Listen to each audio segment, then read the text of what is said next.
istri durhaka kepada suaminya.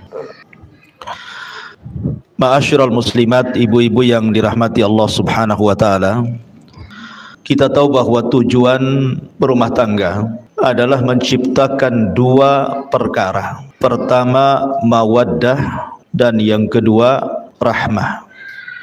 Dan itu difirmankan di dalam Al-Qur'anul Karim, wa min ayatihi an khalaqalakum min anfusikum azwaja litaskunu ilaiha wa ja'ala bainakum mawaddatan wa rahmah inna fi dzalika laayatin liqaumin yatafakkarun. Dan dari tanda-tanda kuasa Allah, ayat-ayat Allah, Allah Subhanahu wa taala menjadikan kalian itu berpasang-pasangan, ada suami, ada istri.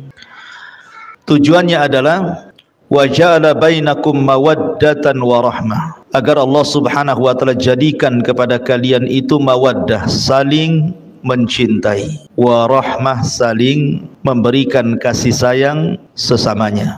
Dan itu sebuah tanda kekuasaan Allah bagi orang-orang yang mau berfikir. Ini tujuan orang berumah tangga, maksudnya di dunia. Adapun di akhirat tentu tidak lain dan bukan tujuan berumah tangga itu untuk meraih sorga. Karena tujuan rumah tangga itu bukan segala-galanya, tetapi wasilah. Ibarat kapal, kalau seandainya mengarah ke sorga, naik di situ. Tetapi kalau kemudian mengarah ke neraka, turun dari situ. Karena rumah tangga itu wasilah dari wasilah amal soleh menuju sorga. Itu di akhirat. Tapi di dunia, tujuan rumah tangga itu supaya tenang hatinya karena adanya rasa cinta dan juga kasih sayang di antara pasangan suami istri. Nabi Adam alaihi salatu wassalam ketika diciptakan oleh Allah Subhanahu wa taala, Allah Subhanahu wa taala tinggalkan Adam di sorga. Dan sorga kurang apa, Bu? Semua ada di sorga itu. Mala ainun ra'at wala udhunun sami'at wala khatara ala qalbi bashar.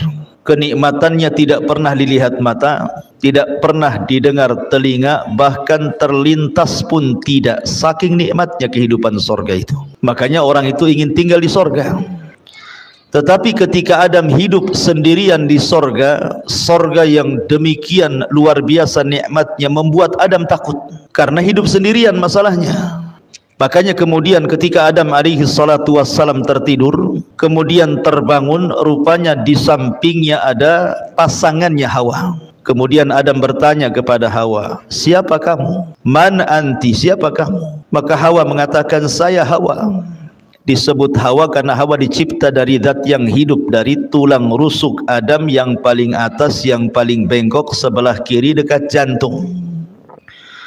Kemudian Adam bertanya lagi kepada Hawa, kamu diciptakan dari apa? Maka Hawa kemudian menjawab, diciptakan dari tulangmu. Makanya Nabi SAW bersabda, khuliqatil mar'atu min dila'in, bahwa wanita diciptakan dari tulang rusuk laki-laki.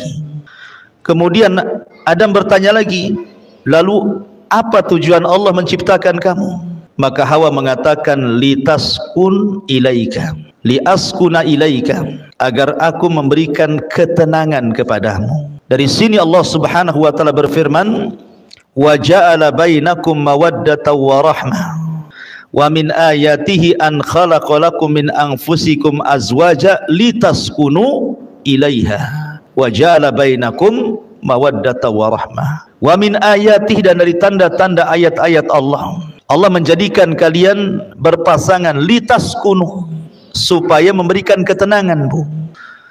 Jadi ibu diciptakan oleh Allah Azza wa Jalla berpasangan dengan suami ibu itu agar ibu bisa memberikan ketenangan kepada suami. Karena banyak suami itu harusnya ketika berumah tangga dia tenang, malah tidak tenang. Banyak suami-suami yang tidak tenang. Kenapa? Karena pasangannya, istrinya tidak bisa memberikan ketenangan. Lah Hawa itu diciptakan untuk memberikan ketenangan kepada Adam.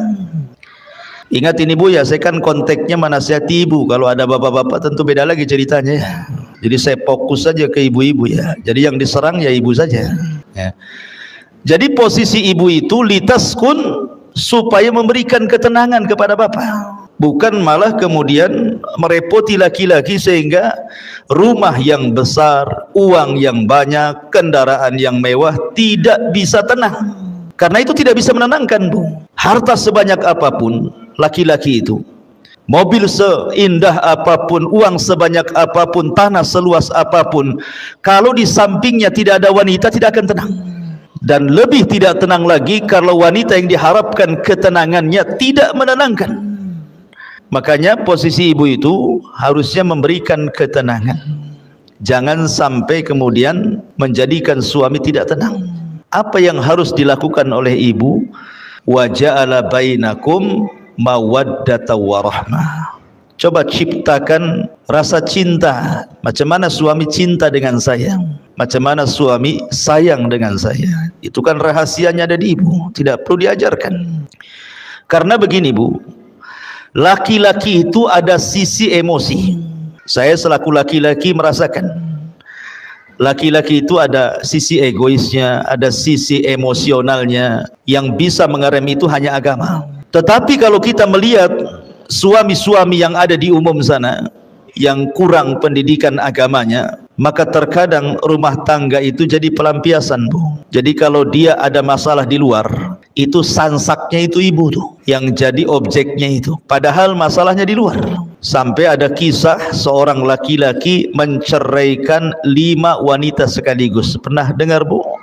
5 wanita sekaligus, 4 istrinya, 1 istri tetangganya. Gimana caranya itu? Kok bisa menceraikan istri tetangganya? Jadi laki-laki ini dia ada masalah di luar, mobilnya mogok, kendaraannya tidak sampai ke perusahaan, dia sudah emosi itu dengan mobilnya. Ketika dia emosi, telepon pula istri pertamanya, omongannya nggak enak. Akhirnya dia berjanji untuk menceraikan istrinya, pulang dia. Sampai di rumah, mana istriku yang pertama? Datang istri yang pertama, kenapa kau ngomong begini begitu? Anti talik, saya ceraikan kamu. Satu tuh kena cerai. Datang istri keduanya, kaget. Bang, salah apa istrimu tuh? Kenapa kau ceraikan dia? Bertakwalah kau kepada Allah. Marah lagi, namanya lagi emosi, Bu. Dipanas-panasi makin emosi. Oh, kalau gitu kau ceraikan juga kau, katanya. 2 lah diceraikan. Datang lagi istri ketiganya, kemudian ketika melihat 2 istri diceraikan, a'udzubillah, aku berlindung kepada Allah. Kenapa kau ceraikan 2 orang itu? Kamu juga ingin cerai? Aku ceraikan juga. 3 lah tuh. Datang istri keempatnya mengatakan, Bang, kau sudah ceraikan 3 istrimu, sekarang tinggal aku. Ceraikan juga aku. Akhirnya diceraikan. Oh, kau minta cerai juga? Anti talik, kalau gitu ku ceraikan juga kamu. Datang istri tetangganya, dengar kan, kok ribut-ribut. Ketika melihat laki-laki itu, kata istri tetangganya, a'udzubillah, hei fulan, aku berlindung kepada Allah, bagaimana bisa kau menceraikan dalam sekejap 4 istrimu? Lagi emosi, Bu. Oh, kalau gitu saya ceraikan kamu sebagai wakil suamimu kalau suamimu mengizinkannya. Datang suaminya, aku izinkan, katanya. Coba ingat. 5 perempuan dicerai dalam satu waktu. Itulah kisah seorang laki-laki menceraikan 5 istri itu gara-gara emosi, Bu. Artinya begini, Bu, dalam kondisi apapun ibu tidak tahu suami itu ada masalah apa di luar. Makanya kenapa seorang wanita itu digunakan atau difungsikan oleh Allah untuk memberikan ketenangan. Lihat Khadijah ketika Nabi SAW dalam kondisi ketakutan, kemudian dia datang kepada Khadijah dan mengatakan, dassiruni, dassiruni, selimuti aku, kata Rasul. Maka Khadijah pun menyelimuti Rasul dan masuk dalam selimut itu juga. Kenapa kemudian Rasul minta diselimuti? Karena salah satu yang bisa menenangkan itu selimut, Bu. Orang lagi takut biasanya sembunyi di balik selimut, itu ngurangi sedikit lah. Baru setelah tenang, baru Khadijah pun kemudian bertanya, ada apa? Maka Rasul menceritakan. Khadijah langsung mengatakan, wallahi demi Allah, engkau tidak mungkin dihinakan Allah. Orang sepertimu loh, orang baik gak mungkin dihinakan Allah dengan peristiwa seperti ini. Karena bagaimanapun Rasul belum tahu makhluk yang bersayap yang segede apa gitu ya, sayapnya saja terbentang antara ufuk ke ufuk gitu ya. Bisa saja syaitan, bisa saja iblis, bisa saja jin, bisa saja apa, kan tidak tahu, sehingga wajar ketakutan karena belum tahu kalau itu adalah malaikat. Masalahnya kalau sudah tahu itu Jibril, ya nggak mungkin ketakutan Rasul kan itu. Maka Khadijah hanya mengatakan, wallah la yuhzikallahu abada, demi Allah orang sepertimu tidak mungkin dihinakan Allah subhanahu wa ta'ala. Engkau ini orang yang suka menghormati tamu, menyambung silaturahim, membantu orang, macam-macam sifat Rasul yang baik. Kemudian disampaikan Khadijah kepada Rasul, sampai Rasul kemudian tenang. Begitulah seorang wanita. Jadi ciptakan al-hub, perasaan cinta dan juga kasih sayang. Sampai ada satu kisah. Jadi ada seorang tua yang sudah tua, seorang ibu yang sudah tua, Bu, tinggal di Amerika. Ceritanya tinggal di Amerika, di negeri kafir. Ibu ini sedang sakit, sudah nenek-nenek, sudah tua, sakit. Kemudian ada seorang wanita muda merawat dia setiap hari. Merawat dia setiap hari. Terkadang menyuapi, ngurutin, mijitin, menghibur dengan kata-katanya. Baik sekali wanita muda ini kepada ibunya ini. Jadi susternya itu heran gitu ya, karena setiap hari asik dia saja, seolah-olah nggak ada keluarga lagi ibu ini, asik dia lagi gitu. Jadi dia bertanya, siapa kamu? Apa tidak ada keluargamu? Kenapa kamu terus yang menjaga ibumu ini? Katanya perempuan muda ini bukan ibuku. Jadi kagetlah suster ini ya, karena perlakuan anak ini persis seperti ibunya sendiri gitu ya, memberikan kasih sayang, ngasih makan, begitu seterusnya lah. Jadi perawat kafir ini heran, bukan ibunya tetapi memperlakukan lebih daripada ibunya. Jadi perawat ini tanya, kamu ini siapa? Maka maksudnya ibu itu siapanya kamu gitu ya. Kata wanita muda itu, aku ini seorang muslimah, aku ini seorang wanita muslimah. Ibu ini adalah mertuaku, dia adalah ibu daripada suamiku. Jadi ketika mendengar nih suster ini bahwa itu bukan ibunya tapi mertuanya, bukan yang melahirkannya, tetapi sayangnya begitu luar biasa. Kok bisa gitu ya? Akhirnya dia berpikir, demi Allah, kata suster kafir ini, aku punya ibu, kemarin pun sakit tetapi aku tidak pernah menjenguknya. Terkadang hanya aku lewat WA saja, semoga lekas sembuh, tapi tidak pernah datang, apalagi sampai seperti menyuapi, menghibur, memijiti, dan begitu seterusnya gitu ya. Maka seorang wanita muslimah ini mengatakan, demi Allah, bahwa aku berbuat baik kepada mertuaku ini karena ini bagian daripada hakku berbuat baik kepada suamiku. Oh, ketika mendengar indahnya syariat Islam ini, akhirnya kemudian suster kafir ini masuk Islam. Lihat ya. Jadi ketika ibu ini berbuat baik kepada orang tua suami, maka ibu harus menganggap orang tua suami itu sama dengan ibu sendiri, dan itu bagian bahwa ibu sedang melaksanakan hak sebagai seorang istri kepada suaminya.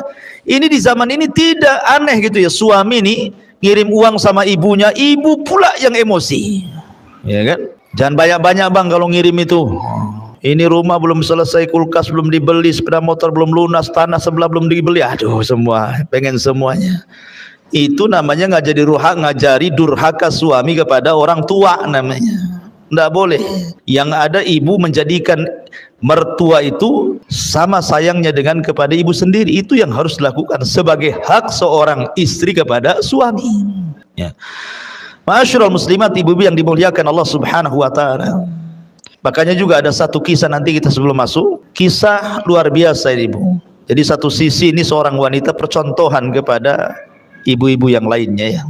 Ada satu kisah saya baca dalam kitab, lupa kitabnya, tapi ini kisah nyata gitu ya.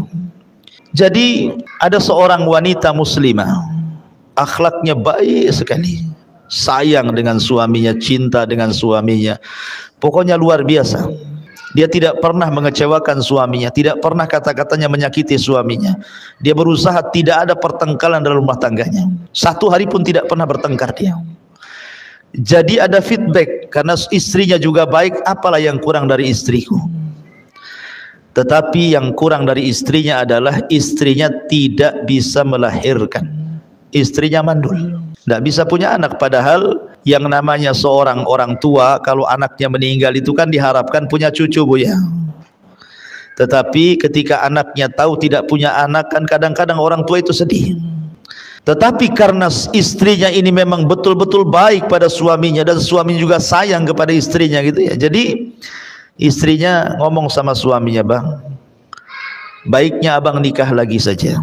Boleh jadi dengan pernikahan kedua ada keturunan, supaya ada yang meneruskan generasi abang." Tapi abangnya tidak mau. "Demi Allah, apalah yang ada di dunia ini sudah cukup ada padamu." Akhirnya kemudian didesak-desak suruh kawin lagi, tetap tidak mau. Ini hanya berlaku kepada kisah ini, Bu ya. Kalau ibu ngomong sama suami gitu, wah langsung besok kawin lagi itu.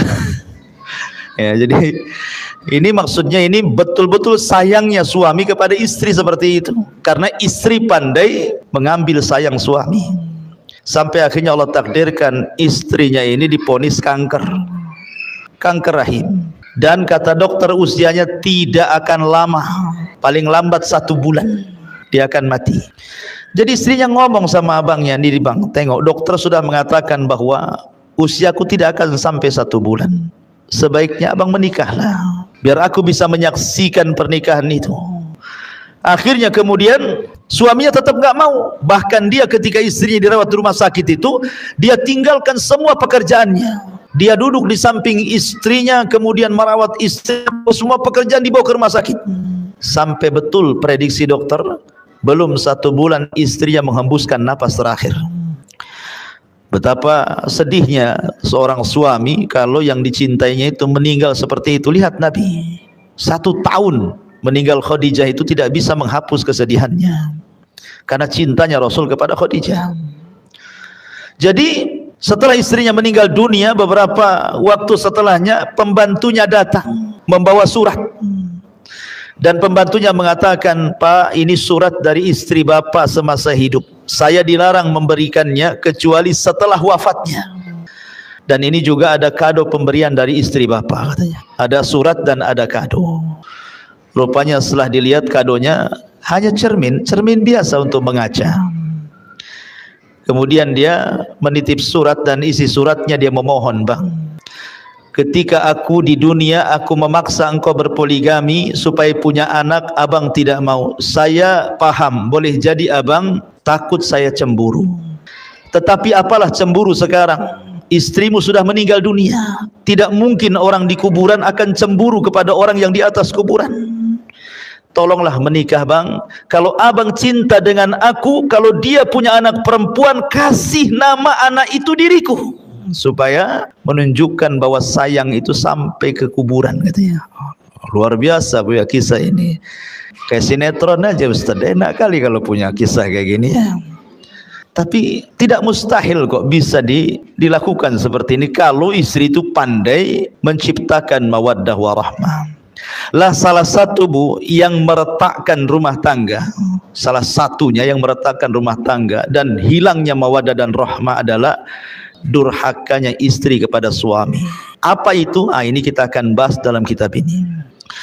Allah Subhanahu wa taala berfirman, "Wallati takhafuna nusuzahunna fa'idhuhunna wahjuruhunna fil madhaji' wadribuhunna fa in ata'nakum fala tabghu 'alaihinna sabila innallaha kana 'aliyan kabira." Perempuan-perempuan yang kamu khawatirkan akan nusuz. Nusuz itu selingkuh, melakukan perbuatan-perbuatan keji dalam rumah tangga. Tidak mesti selingkuh beneran dengan laki-laki, tidak. Bisa saja dia melawan dengan kata-katanya, bisa saja melawan dengan perbuatannya sehingga menjadikan suami marah dan emosi. Maka tugas suami fa'idhuhunna, pertama memberikan nasihat kepada istrinya. Wahjuruhunna fil madhaji, tidak bisa diberikan nasihat, pisah ranjang. Kalau wanita berakal, ketika suaminya saja tidak mau menyentuhnya itu sudah sakit hati Bu. Kalau wanita itu berakal, ketika suami tidak mau menyentuh, apalagi tidur di tempat lain, istri di atas, suami di bawah atau lain kamar, itu sudah sakit hati. Tapi wanita zaman sekarang akalnya sudah nggak ada. Nggak apa-apa, tidurlah sana katanya. Kadang-kadang wanita seperti itu ya. Wadribuhunna, kalau masih nekat juga, tidak mau sadar juga, tidak mau minta maaf juga, maka suami boleh memukul sebagai simbol itu akhir daripada nasihat. Maka boleh seorang suami menceraikan. Kalau sudah dipukul, fa in ata'nakum, kalau memang istrinya taat lagi, bertobat lagi, fala tabghu alaihinna sabila, maka tidak boleh mencari jalur cara untuk supaya rumah tangganya retak. Innallaha kana aliyan kabira, karena Allah zat yang maha tinggi lagi maha besar. Di sini ada kata-kata wallati takhafuna nusuzahunna, dan wanita-wanita yang kamu khawatirkan akan nusuz. Jadi Nabi SAW ketika mengatakan bahwa ada wanita-wanita yang nusuz, memang kenyataannya banyak. Wanita-wanita itu yang nusuz baik dengan ucapan atau dengan perbuatan. Dan yang banyak adalah dengan ucapan. Yang paling banyak nusuz seorang istri itu ucapan istri kepada suami. Makanya ketika Nabi SAW diperlihatkan tentang neraka, apa kata Rasulullah? Ittala'tun narah, aku diperlihatkan neraka, kata Rasul. Fa idza aktsaru ahlihan nisa, rupanya kebanyakan penduduknya wanita semuanya. Ada laki-laki tapi banyak wanitanya. Kemudian sahabat bertanya, apakah mereka kufur kepada Allah? Maksudnya tidak salat, tidak puasa, tidak zakat, tidak ibadah, tidak baca Quran gitu ya. Kata Rasul, tidak. Mereka rajin salat, sebagian mereka rajin puasa, sebagian mereka rajin sedekah, sebagian mereka rajin ibadah. Pokoknya hak dia dengan Allah tidak dikurangi. Lalu kenapa mereka bisa masuk neraka? Maka Rasul mengatakan walakinnahunna yakfurnal ashir, karena mereka wanita itu suka kufur dengan suami dengan kata-katanya. Ingat, di sini dengan kata-katanya. Karena biasanya lisan kalau nyakiti orang lebih berpengaruh dibandingkan yang lainnya. Kemudian Nabi SAW ditanya gitu ya, bagaimana bentuk kufurnya? Maka bentuk kufurnya adalah apabila seorang suami banyak melakukan kebaikan kepada ibu, kemudian ada kesalahan satu kali, tiba-tiba ibu mengatakan, engkau belum pernah berbuat apa-apa kepada saya. Abang ini sebenarnya tidak cinta sama saya. Abang ini tidak pernah memberikan perhatian. Abang ini begini-begini. Intinya bahwa menghapus semua kebaikannya. Harusnya seorang istri sebelum ngomong yang nyelekit kepada suami itu, la yafruku mu'minun mu'minatan. Baik seorang istri memandang suami, suami memandang istri, sebelum mengeluarkan kata-kata itu Bu, timbang pasangannya itu. Baiknya seberapa, buruknya seberapa. Kalau seandainya keburukannya hanya 30%, kebaikannya 70%, lalu kenapa kemudian ibu ngomong seperti itu? Itulah yang disebut dengan insaf dalam rumah tangga namanya. Insaf dalam rumah tangga itu sebelum ngomong, timbang-timbang dulu. Suami ini lebih banyak baiknya atau lebih banyak buruknya gitu loh. Supaya seimbang rumah tangga, dan disitulah kemudian suami akan tenang, karena ibu yang memberikan ketenangan. Lah di sini Nabi SAW mempertegas lagi apa yang dimaksud nusuz di sini. Nabi mengatakan, idza da'ar rajulu imra'atahu ila firashihi falam ta'tihi fabata ghadbana 'alaiha la'anathal malaikatu hatta tusbiha. Apabila seorang suami mengajak istrinya ke tempat tidur, tetapi sang istri menolaknya, sehingga sang suami marah-marah sepanjang malamnya dongkol, maka para malaikat akan melaknat ibu tersebut atau istri tersebut sampai datang waktu subuh. Subhanallah. Di dalam hadis Bu, ada yang mengatakan apa? Idza tazawwaja ahadukum faqad istakmala nisfa dini. Apabila seorang itu menikah, berarti seseorang sudah mendapatkan separuh agama, kan gitu ya. Ibu dapat separuh agama, bapak pun dapat separuh agama. Apa yang dimaksud separuh di sini? Separuh agama yang dimaksud dalam rumah tangga adalah kebutuhan biologis. Ya Ibu ya. Jadi separuh agama itu artinya kebutuhan biologis.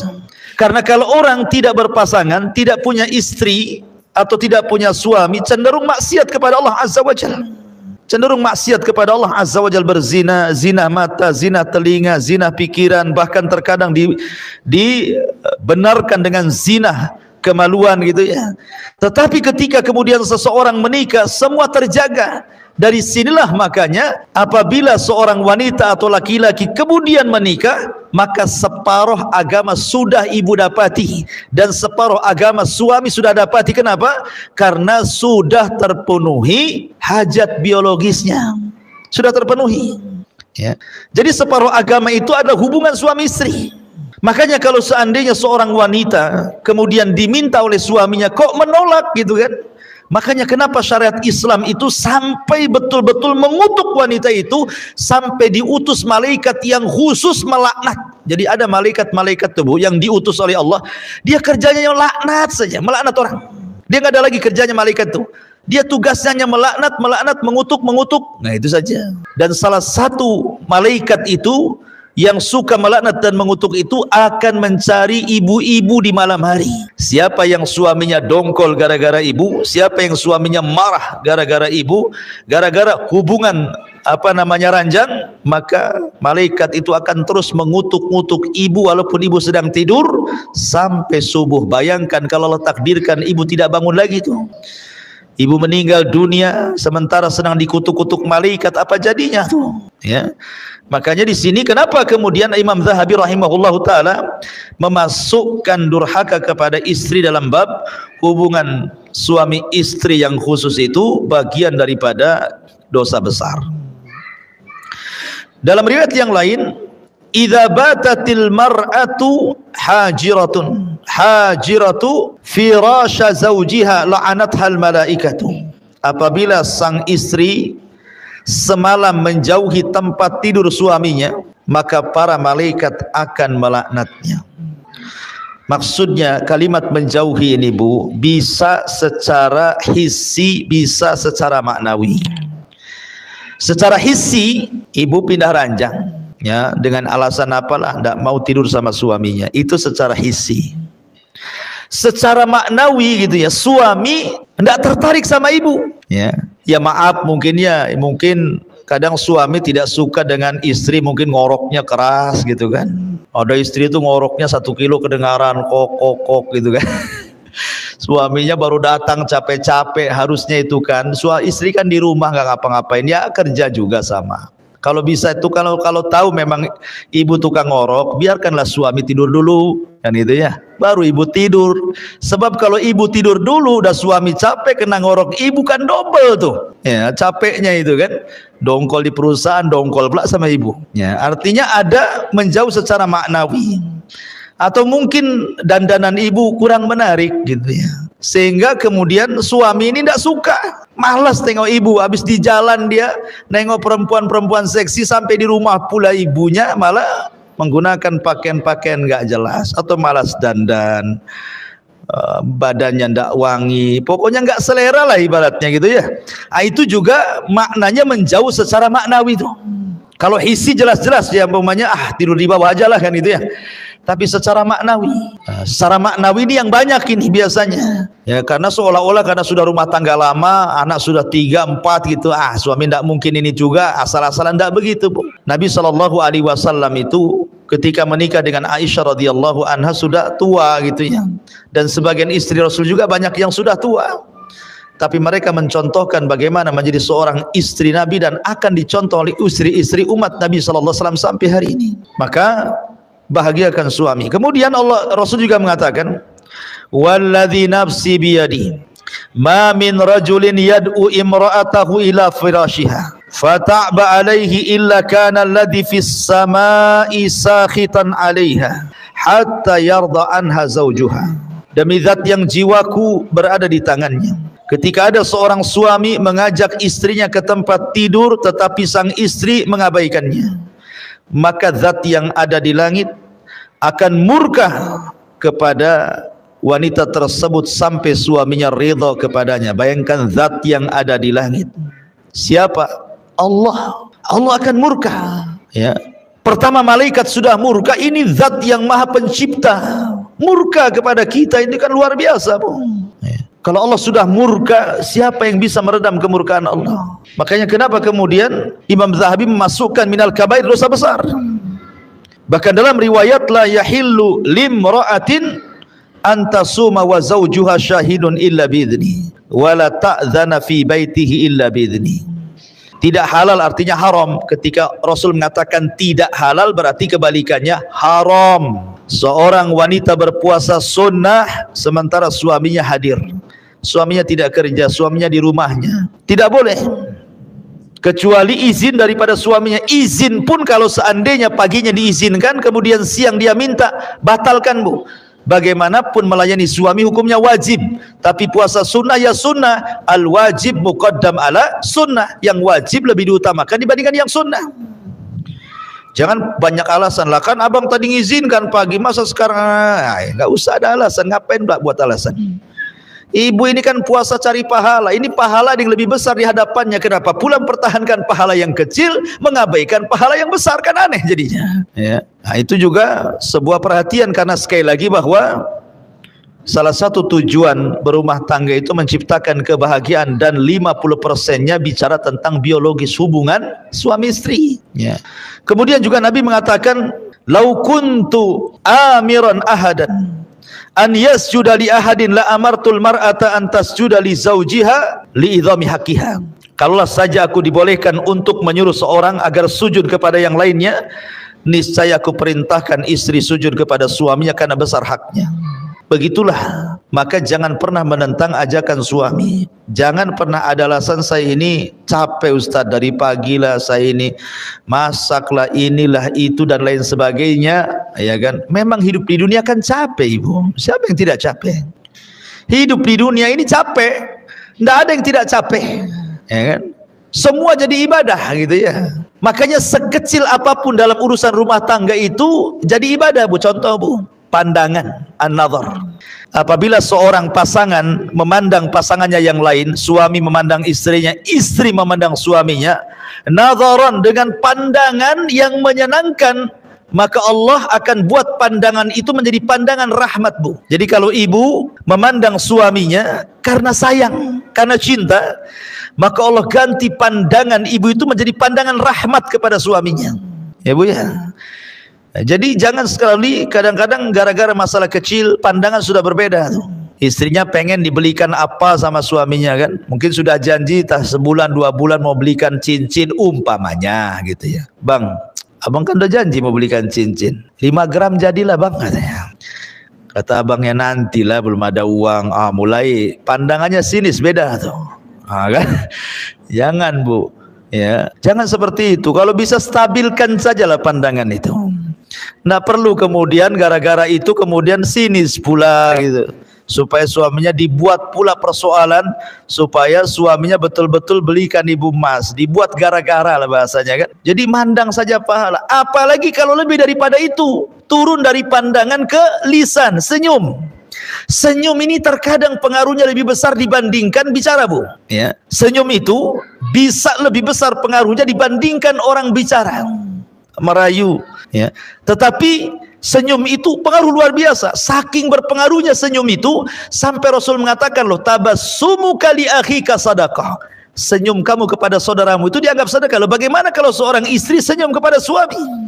Tidak pernah senyum terus, kan enak bu kalau orang senyum terus ya. Kayaknya suami itu kayaknya tenang, kayak pengen pulang terus, walaupun merasa salah itu kalau nengok senyum istrinya itu tenang bu ya. Tapi kalau ibu sudah menampakkan apa namanya wajah seramnya ya, gimana suami akan tenang? Senyumlah, walaupun ada masalah senyum. Terkadang aneh, ada seorang istri lagi masalah dengan suaminya, tiba-tiba ada telepon dari kawannya, sempat-sempatnya dia tertawa dengan kawannya di saat dia sedang bermasalah dengan suaminya. Padahal tertawa dan senyum kepada kawannya dalam telepon itu dibuat-buat karena hatinya dia sedang dongkol gitu loh. Kalau dia bisa membuat senyum pura-pura kepada kawannya seolah-olah tidak ada masalah, kenapa tidak bisa buat pura-pura senyum kepada suaminya bu? Kan gitu ya, kan aneh jadinya. Kok sama orang bisa pura-pura, kok sama suami tak bisa pura-pura gitu ya. Buatlah senyum pura-pura, ada apa-apa senyum pura-pura. Masalahnya gini Ustaz, saya kalau senyum-senyum kepada suami apa kau katanya? Ada apa? Ya karena ibu jarang senyum. Jadi kalau ibu senyum, suami dah deg-degan tuh jadinya. Ini jangan-jangan ada maunya nih kan gitu ya. Nah, tapi kalau orang senyum terus kan nggak curiga suami itu. Ini jarang senyum, sekali senyum pasti ada apa-apa itu dibalik senyum tuh. Makanya apalagi kalau tambah daripada pandangan senyum sampai kepada kata-kata, sampai kepada perbuatan. Maksudnya perbuatan itu ibu menyenangkan suami, betul-betul menyenangkan gitu ya. Mampu menjaga badan, maaf ya, mampu menjaga badan. Ini enggak gitu ya. Makin bulan kok makin tambah lah beratnya ini. Timbangannya sampai jarumnya nggak ada lagi angkanya. Ya. Jadi jagalah penampilan, jaga pakaian, jaga semuanya, nggak masalah. Saya sudah tua Ustaz, nggak ada agama itu, nggak ada tua, nggak ada muda. Ya, agama itu semua sama. Ya, mau tua, mau muda, mau baru kawin, mau sudah lama kawin, semua sama. Karena inti rumah tangga itu adalah mencari redha. Sementara suami itu ibaratnya ibu bagi suami. Kalau keridhaan Allah itu di tangan seorang ibu bagi suami, maka keridhaan Allah bagi istri ada di tangan suami. Mana dalilnya? Lihat hadis selanjutnya. Ungduri aina anti minhu fa innahu jannatuki wa naru. Berkata Aman bin Muhsan, aku pernah menceritakan suamiku kepada Nabi SAW. Lalu dia mengatakan, kata Nabi SAW ketika dia mengatakan, bagaimana kondisimu dengan suamimu? Kata wanita ini, aku sudah berusaha keras membahagiakan suamiku kecuali apa yang aku tidak sanggup, kata wanita ini. Maka Rasul bersabda, lihatlah di mana posisimu di hadapan suamimu. Karena suamimu bisa menjadi sorgamu dan juga bisa menjadi nerakamu.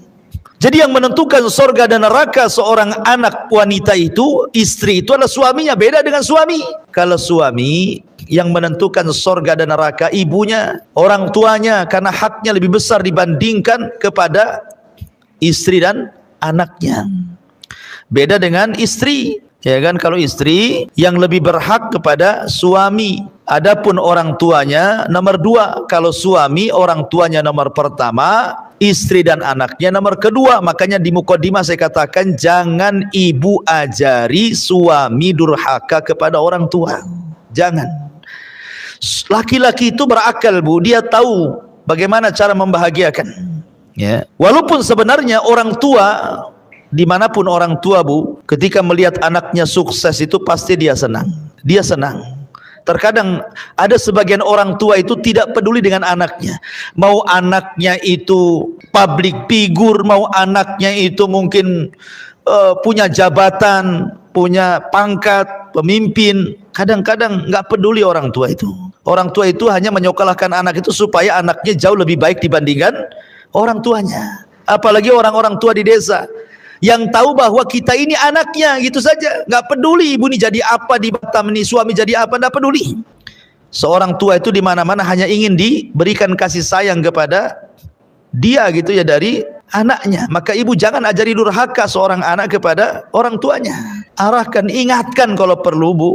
Bang, gimana orang tuanya? Gimana? Udah dikirim belum? Udah ditelepon belum? Begitu ya.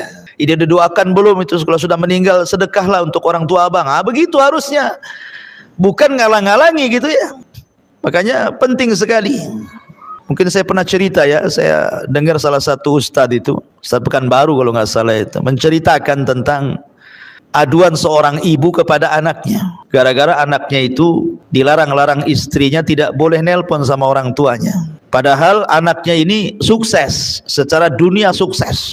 Jadi ibunya itu nelpon dari kampung. Assalamualaikum nak. Waalaikumsalam. Kata ibunya, nak, sudah lama hampir 1 tahun kau tidak telepon aku. Kata anaknya, iya Bu, alasannya sibuk pekerjaan. Padahal istrinya yang menghalang-halangi itu. Kemudian ibunya yang mengatakan, ya sudah, yang penting kau sehat-sehatlah di situ dengan anak binimu. Kemudian 2 bulan selang ibunya telepon lagi. Dengar berita bahwa anaknya bisa beli mobil. Oh, senanglah ibunya. Dia mengatakan, nah saya dengar kau beli mobil bagus. Kata anaknya, ya alhamdulillah, kau pandai menyenangkan anak istrimu. Lihat, orang tua itu di mana-mana. Kalau dia berakal, Bu, ketika suaminya bisa menyenangkan anak istrinya, itu senang dia. Ya. Beda dengan seorang istri apabila seorang suami menyenangkan orang tuanya, tidak senang. Ada istri-istri yang kayak gitu tuh, tidak senang. Tapi kalau orang tua, kalau seorang suami sendiri menyenangkan keluarganya, senang dia. Kenapa? Punya anak yang bertanggung jawab. Kemudian ditelepon lagi gitu kan, nah saya dengar kau punya baru beli rumah gitu ya. Alhamdulillah, aku pandai bertanggung jawab. Akhirnya sampai kepada ceritanya mengagetkan karena rupanya istrinya ini suka dengan binatang, suka dengan anjing pula istrinya itu. Jadi suaminya belikan anjing lah, tak tanggung-tanggung harganya 40 juta, beli dari Belanda lagi. Wah, banyak kali tuh, beli anjing saja 40 juta, impor lagi dari Belanda. Akhirnya terdengar sama ibunya, teleponlah ibunya. Nah, apa benar kau beli anjing 40 juta dari Belanda? Kata anaknya, betul bu. Dia nutup-nutupi istrinya. Kata ibunya, dengarkan nak, ini wasiat ibu terakhir kali ya. Kau beli anjing harga 40 juta. Kau buat tempat yang indah untuk anjingmu. Kau beli makan untuk anjingmu pagi, siang, sore, malam. Kau rawat anjingmu pagi, siang, sore, malam. Demi Allah nak, kalau seandainya Allah subhanahu wa ta'ala wafatkan ibumu ini, kemudian Allah ciptakan kembali ke dunia, demi Allah, ibu tidak mau tercipta menjadi seorang manusia, hanya ingin tercipta menjadi seekor anjing supaya ibu bisa melihatmu. Oh, bayangkan, saking sakit hatinya seorang ibu itu, ya. Padahal doa seorang ibu itu satu kali saja bu, satu kali saja seorang ibu itu berdoa, kata Imam Syafi'i, itu sudah cukup, bisa membahagiakan rumah tangga anaknya. Tapi orang tua hari ini banyak mendoakan kebaikan orang tua, bukan hanya sekali, tapi tidak diijabah oleh Allah. Kenapa? Karena anak terlampau banyak menyakiti orang tuanya, sehingga doanya tidak diijabah. Padahal yang namanya orang tua kandung itu cuma satu bu, ayah kandung pun cuma satu. Nggak ada ibu kandung, ayah kandung kedua, itu nggak ada ceritanya. Artinya bahwa kalau masih hidup dan dekat, kunjungi, ajak suaminya. Kalau jauh, telepon, seringlah telepon. Kalau memang sudah meninggal, ajak ke kuburannya, ziarah, kemudian berdoa, bersedekah, kan begitu. Lah harusnya istri mendorong-dorong suaminya untuk melakukan seperti itu. Kemudian Rasul mengatakan, la yanzurullah ila imra'atin la tashkuru li zawjiha wa hiya la tastaghni anhu. Allah tidak akan melihat kepada seorang istri yang tidak bersyukur kepada suaminya sedangkan ia masih membutuhkan suaminya. Dia butuh suaminya tapi dia tidak sayang. Ini wanita terlaknat kan ini. Dan yang terakhir, man kharajat min baiti zawjiha la'anathal malaikatu hatta tarji'a aw tahtub. Barang siapa seorang istri yang keluar dari rumah suaminya tanpa izin suami, maka para malaikat akan melaknat hingga dia kembali atau bertobat. Banyak istri gara-gara bertengkar dengan suami, dia nggak sabar, akhirnya ditinggalkan suaminya, pulang ke rumah orang tuanya. Itu kan banyak tuh kasus-kasus kayak gitu bu ya. Dia tidak baca hadis ini ya. Allah laknat.